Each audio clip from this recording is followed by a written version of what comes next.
everybody, it's Jaden again. Last night was snowing very hardly outside, so I decided to find a poem about the snow, and the outside is still snowing very hardly.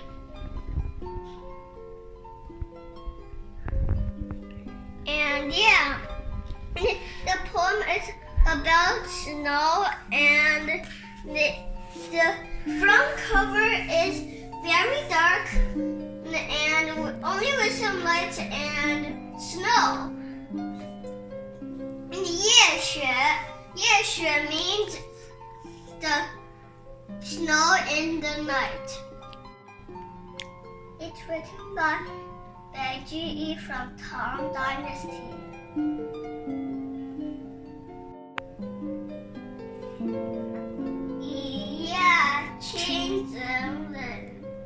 Means I'm surprised by my cold blanket and pillow.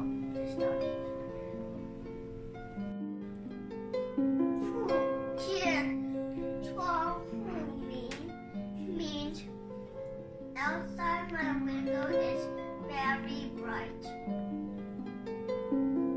夜深知雪重 I already know that outside is snowing hardly. Why? 时闻则主声 means from far away I hear the voice of the snow pushing down the bamboo. Press the link and subscribe. Have a good day.